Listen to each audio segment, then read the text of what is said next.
I want to welcome you to our course, Famous Greeks. This is an innovative and original approach to Greek history for our own day. It is one that examines the achievements of classical Greece through the lives of the great individuals, the artists, the poets, the warriors, and the statesmen who made that history. From the days of the Trojan War, when Agamemnon and Achilles and Hector fought for honor and life and glory upon the plains of Troy, down through the time of Cleopatra and the last resistance of the Greek world to the power of Rome. We will draw upon the most current scholarship, historical, literary, and archaeological, to place these figures, these lives, into their historical context.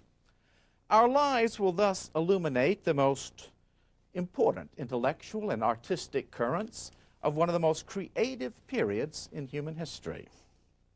Now, for the Greeks, politics was the very center of historical existence. Aristotle said that man is by nature a political animal. And our lives will be focused upon the political history of Greece, but the artistic and intellectual achievements will be placed within that political context, working together to form a broad fabric of the historical achievements of the Greeks. We will focus upon the great eras of Greek history, the Trojan War, which the Greeks regarded as real history and which provided the material for some of the greatest tragedies, as well as for the Odyssey and the Iliad. We will then look at the emergence of historical Greece in the figure of two great lawgivers, Lycurgus of Sparta and Solon of Athens. Those two cities which would be the polar opposites and yet work together to lead Greece to victory in the great challenge of the Persian invasions. And that struggle for freedom that was the war against the Persians will be the next focus of our lectures. We will fight with the Spartans at Thermopylae under Leonidas. We will see Pausanias lead the Spartans to victory at Plataea. We will be with Themistocles in the Battle of Salamis. And we will also look at two non-Greeks, Xerxes of Persia and Croesus of Lydia, who for the historian Herodotus, the father of history, provided enduring examples of the abuse of power and the lessons of history. The centerpiece of our course is the golden age of Athenian democracy. Its artistic figures like Phidias, its literary figures like Sophocles, its philosophers like Socrates and Anaxagoras, and focusing upon Pericles, that statesman who is worthy to rank with Winston Churchill and Abraham Lincoln as one of the three greatest leaders in democratic history. And then we shall see how the Athenians, with their wisdom, their creativity, could nonetheless not avoid plunging themselves into a great self-destructive war with Sparta. We will look at figures like Nicias and Alcibiades. We will suffer with the Athenians in the siege of Syracuse. And then we shall see how Athens, defeated in war, would put on trial and execute its noblest figure, Socrates, of all the men of his day, the best, the wisest, and the most just, and thus condemn itself in the eyes of posterity.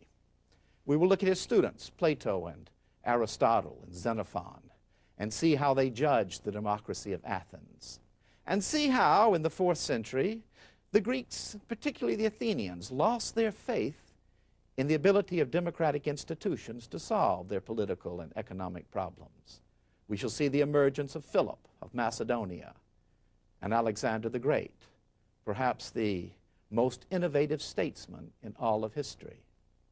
And we will conclude by seeing the rise of Rome, looking at King Pyrrhus of Epirus, who fought with such courage against the Romans, and then turn and look finally at Cleopatra, the last of a dynasty, and a woman whose vision would endure right on down through the age of Byzantium. So it is with a noble history and noble figures that we are engaged in this course. It is a course which the founders of our country would have told you was one of the most useful single intellectual disciplines you could engage in as the citizen of a free republic. You see, the founders believed that history was the most useful single discipline. Not that commerce wasn't important to study, or law, or medicine, but each of that attracted a pool of individuals. History was something every citizen should study, because in the lessons of the past, we saw writ the future. We could learn from the past as from a laboratory. We could learn about how democracy had been born, how it had flourished, why it ultimately failed. And of all the lessons of the past, the founders believed that Greek and Roman history were most useful to the citizens of a new republic in a new world. For there one could see the experiment with democracy in Athens. We could see the balanced constitution of Rome, which served as a model for our own constitution, and learn from them. And the founders also believed that biography was the most engaging means of approaching history. John Adams, one of our founders, said that virtue was to liberty as the soul is to the body. In other words, it was virtue that animated liberty. Well, I'd like to adapt that a little bit and say that biography is the true soul of history. That through the lives of worthy individuals, examples both of good and of evil, we can most learn from history. Biographein, to write a life. The very word is Greek, and the beginning of history deals with biographies. Herodotus, when he chose to write about the Persian Wars, did not begin with social and economic history. He began with the life of King Croesus of Lydia, focusing upon the biography of that most rich and powerful man of his day. So too in the Bible, 2 Samuel is brilliant in its illumination of the character of King David. But it would not be until an age very much like our own, the age of the Roman Empire, the 1st and 2nd century A.D., that the most able biographer of antiquity, perhaps the most able biographer of all time, Plutarch, would flourish. The age, as I said, was much like our own. The Roman Empire united much of the world under one law. The languages of Greek and Latin would carry you from the frontiers of Scotland all the way out to the Tigris and Euphrates rivers of today, to Iraq, from the north shores of Germany to the sands of the Sahara. It was an age in which the individual citizen reached a stage of affluence unparalleled until the 20th century. It was an age of cultural unity, but of broad, diverse tolerance, in which a number of local cultures flourished as well. And one of the most representative figures of this age of the immense majesty of the Roman Empire was Plutarch of Chaeronea. Born around 46 A.D., he would live on till sometime after 127 A.D. And he is the classical model for our course, for he chose to write a series of matched biographies, pairing a famous Greek with a famous Roman, his lives of the famous Greeks and Romans. He was well educated. He was a Greek by birth, but he was a Roman citizen, and his family had been Roman citizens for a number of generations. He lived in the small town of Chaeronea, was deeply involved with his local town life, and he served as a priest of the god Apollo at the great oracle of Delphi. He had studied philosophy as well as literature. He spent time in Rome and was well thought of by the Emperor Hadrian. And, in fact, he spent years pondering why Rome had grown to such greatness and how Rome was the bearer of the civilization of Greece. The Emperor Hadrian himself wrote fluent Greek, wrote poetry in the language, was deeply indebted to Greek architecture for his own architectural formulations, and Plutarch may well have received a mandate from the Emperor Hadrian to write these lives of famous Greeks and Romans, to show how that the achievements of Greece were carried on through the glories of Rome. He also was a philosopher, Plutarch, and he wrote a series of moral essays.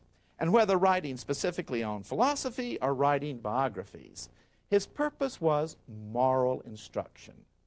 How to make his reader better through the study of these lives. And thus he says, I will frequently give less attention to a famous battle or famous siege of a city than to a single anecdote that illustrates the character of the individual I am describing. His biographies were enormously influential. Read again and again in the Byzantine period, they were rediscovered in Europe in the Renaissance. Translated from the Greek into French, they would pass on into English and be used by Shakespeare for some of his greatest plays, like Antony and Cleopatra or Julius Caesar. Ralph Waldo Emerson was a great admirer of Plutarch and his lives, as was Rousseau. But perhaps most interestingly, Harry Truman, that most practical of American presidents, said that whenever he had a difficult political problem, he would sit down with old Plutarch, and he found more wisdom in Plutarch than in all of his advisors together. And I want us to begin that journey, as Plutarch did, with the life of Theseus, a figure of what we would call the legendary past of Athens, but who to the Athenians was as real as George Washington. He was the founder of their nation. And in later generations, Theseus, once king of Athens, stood forth as the standard by which all other rulers, all political decisions were to be matched. Theseus would have lived, as we date these matters, around 1300 BC. As Plutarch says, he lived so far back in the past that legend began to merge with history. And Plutarch shows us himself at his best by carefully matching one source with another, by seeing what legends seem to be plausible, and giving us a biography that makes Theseus a living, breathing, animated founder of his nation. Theseus, the story went, was born in the small town of Troezen. He was nominally the grandson of the king of Troezen, but his birth had come about in a strange fashion. For a stranger had come through Troezen. Aegeus was his name. He was king of Athens, not known well there in Troezen, and he was coming to Troezen after he had passed through the oracle at Delphi. And again in our story, Delphi, Apollo, his great priestess there, looking into the future, giving wisdom, will be a leitmotif, joining together the themes of Greek history. For it was revered by the Greeks right on down into the Roman period as the most authentic statement of divine will. And Aegeus had passed through Delphi and been told not to have a child until he was back in Athens. But Delphi frequently put its wisdom in rather curious, difficult to understand terms, and it said, "Loose not the wineskin until in Athens you are again."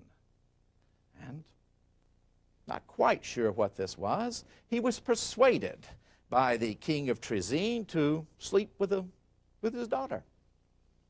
And out of this union a child was conceived, and then Aegeus, before he went back to Athens, told the girl, "Look, if this is a boy child, I want you to do the following.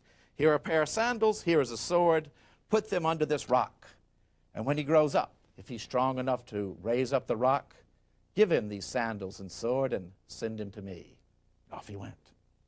Sure enough, it was a boy child, raised up as her son and raised up under the grandfather. And then when he turned 16, his mother said, "Come with me to this rock." Lifted it up, the boy did, and she said, "You're worthy. Take the sandals, take the sword, go to Athens." But Theseus, true to the heroic character, would not go by sea. That was the easy way to go. So instead he took a land route, and all along the way met with ferocious monsters, each monster trying to intimidate and terrify the citizens of his day. And Theseus won a reputation as a savior. by ridding Greece of these monsters. Men like Periphates, the club man, who carried this enormous club and bashed everybody in the head, and Theseus took it away from him and bashed him. And the club became his symbol, and in art he is always portrayed holding this club. Arsenis, we might call him Pine Tree Man, because he would take travelers and bend them down with these two pine trees. So the pine trees would be bent to the ground and then spring them loose and split the person in two. And Theseus decided to punish him and others in the same fashion. So he bent Sinis down and split him in two. And then went on to we might call her the pig of Chromion. Some said that was a wild boar. Others said it was a woman, so lustful and ugly and vicious that she robbed and seduced every traveler who came by. Either way, Theseus rid the world of her. He went on to Sciron, who would make people bend down to wash his feet and then kick them into the sea. And finally on to Procrustes, who took individuals and stretched them out to fit a bed he had. And if they were not long enough, he stretched them until they were. And if they were too long, he would chop them off. So once again, Theseus put him to an end in that fashion. And so having carried out all these brave acts, in which, for the Athenians in their legends, he becomes the Attic counterpart of Hercules, who was the hero of the Spartans and rid the world of terrible monsters. So our Theseus comes to Athens, and there is recognized by his father. The legend of Theseus attracted myths from other famous individuals of the past, like Medea. And in our legend of Theseus, she is actually married to Aegeus, the king of Athens and the father of Theseus. And she recognizes Theseus and the danger he presents to her children, and she urges the old man, who has not yet recognized his son, to poison the stranger. But as the banquet is going on, Theseus pulls out his sword to cut the meat, and his father recognizes him. And so Theseus becomes the prince of Athens and immediately establishes his courage. For not long after he has been recognized by his father, there comes to Athens the dreaded ships from Crete, from King Minos, the king of Crete. Every 9 years, the Athenians must pay the dreaded tribute to King Minos of Crete. 7 virgins and 7 young men must be taken back to Crete, put down into the winding maze of the labyrinth, and devoured by the Minotaur, half bull and half man. And Theseus courageously volunteers for this assignment, and he is sent off. And there he is exhibited with the other youths and maidens from Athens in the great courtyard of the palace at Knossos. The Minotaur, the result of the lust of the wife of Minos, Pasiphae, for a magnificent bull. The bull sires through her a child, half man and half bull. And ashamed of this stepson, we might call him, King Minos sticks him away in this huge maze, the labyrinth. And so, as he is exhibited there in the courtyard, Theseus is observed by the king's daughter, Ariadne. And she is struck with him, communicates with him, gives him a ball of thread and says, "Hold on to this ball of thread as you wind through the labyrinth." Theseus does so. He encounters the Minotaur. Having no weapon but his hands, beats this monster to death, and then finds his way back out and flees with the beautiful Ariadne, saving the young men and the virgins. He gets distracted on the way back. She is seasick. He goes off to fix the ship. She is left there on the island and apparently forgotten by him. But nonetheless, he sails back to Athens. But whenever this ship went out, it always sailed with a black sail because it was a death ship. And now it comes sailing back into port. Theseus so distracted that he fails to raise a white sail. And his father sees it, thinks that his son is dead, hurls himself into the sea, which will ever after be known as the Aegean Sea. And Theseus arrives, filled with victory, only to learn of his father's death. But he becomes now king of Athens and carries out the first great constitutional revolution at Athens.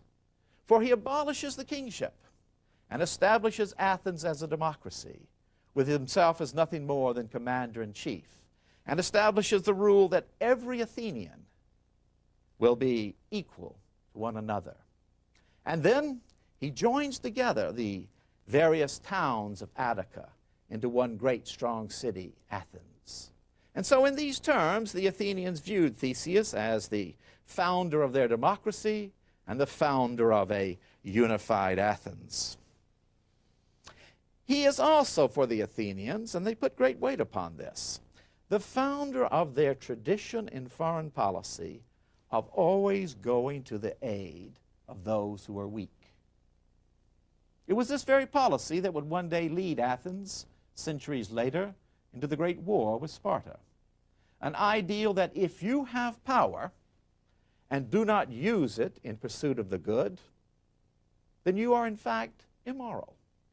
And so we find Theseus in the legends of Athens bringing aid and comfort to Hercules.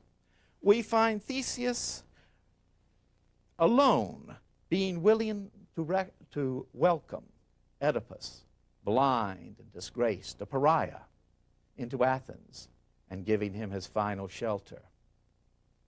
And Theseus is, for the Athenians, the example of the humane, beneficial use of power.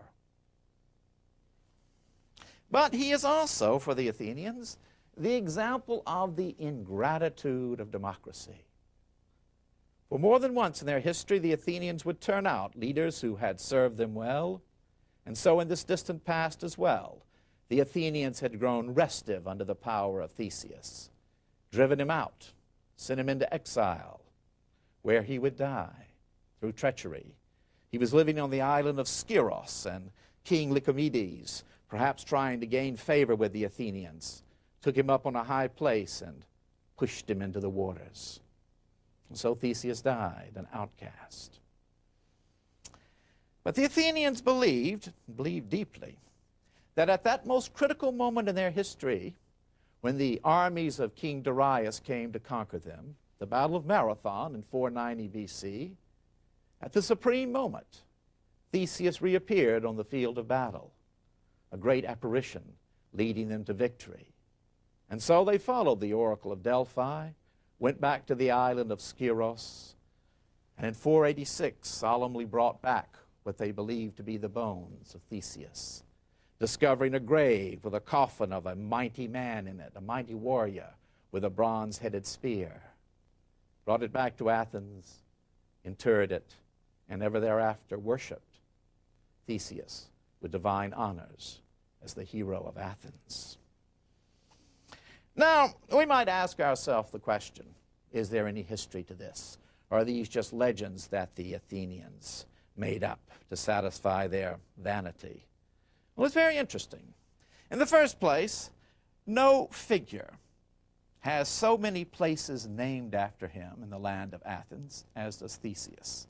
Time and time again, a spot, a rock, a shrine was identified with events from the history of Theseus. But more than that, archaeology has uncovered for us remarkable evidence that the times, at least, of Theseus were true. About 1300 BC, the very time that we place Theseus, there was in Crete a mighty civilization centered around the place called Knossos. It was the archaeologist Sir Arthur Evans who, at the turn of the century, around 1900, began his excavations there, uncovering a mighty palace with a great courtyard in it, showing us that Crete was the center of a literate civilization, showing us that Knossos was the center of the island of Crete.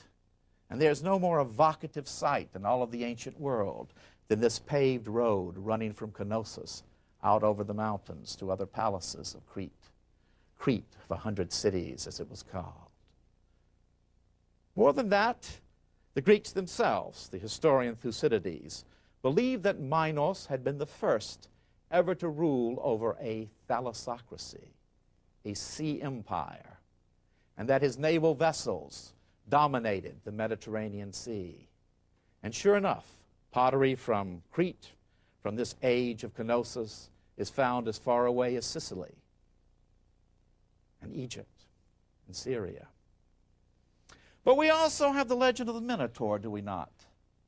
And there, in Crete, the cult of the bull was at the very center of religion. And the palace of Knossos is decorated with great bull horns. And there's a courtyard, exactly like the courtyard described in our legend of Theseus, where young men were engaged in the activity of leaping over the horns of wild bulls. And yes, the very word labyrinth, labyrinthos, means the place of the double axe. And all over the walls of the palace at Knossos, we find the sign of a double axe. And so there is this historical kernel to the legend of Theseus, this figure who attracted to himself legends from the far reaches of Greek mythology. For the Athenians, Theseus sailed with the Argonauts in search of the golden fleece. Theseus became the friend of Hercules. And they told of the best friend that Theseus had, Theseus, and how the two of them went down into Hades together in search of everlasting life. And they sat on the very throne of Hades, and Theseus was quick enough to get up and leave, while Theseus stayed there and was turned to stone. So Theseus, like Hercules, could go down into the very bowels of hell and come back. Now, we ask ourselves about legends of this kind, the role they play in forming the character of a people.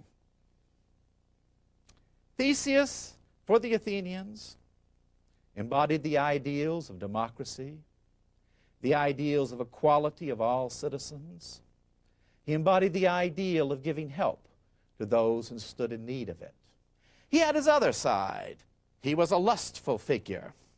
At the age of 50, he was struck by the beauty of Helen of Sparta and sought to marry her, carried her away, and kept her under armed guard until she would be old enough for him.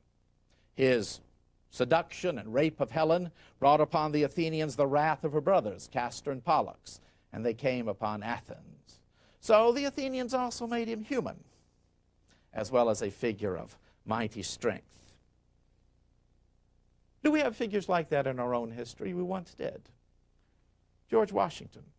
For generations of schoolboys and girls, Washington stood as the embodiment of all that was best in Americans. He was a man of honor, integrity. We told the story of the schoolboy who cut down the cherry tree, and when asked by his father, did he do it, he said, "I cannot tell a lie." Well, more recent generations of historians have debunked this. What significance is it, they say? It never could have happened. Yet the very legend itself speaks to the values of a nation. And a nation that valued honesty and integrity in its leaders, a nation that valued a story like this, could never have allowed itself to be looked in the eye and lied to. And so the Athenian would have told you, yes, there is a historical kernel to Theseus. Yes, there was a labyrinth. Yes, it is probable that a great naval fleet from Crete demanded tribute from us. Yes, it is probable that our nation was brought together and given its basic values by one single figure named Theseus. But far more to us, it is important that we have heroes, heroes we can admire, heroes who will guide our children into the values of democracy. Theseus lived a brief time before the Great War with Troy. He was a generation before the Trojan War. And it was this event, this epoch-making event as far as the Greeks were concerned, which would give to the entire Greek world and to all of its legacy that proud story and its proud heroes of Agamemnon, Achilles, and Hector. And to these we will turn in our next lecture.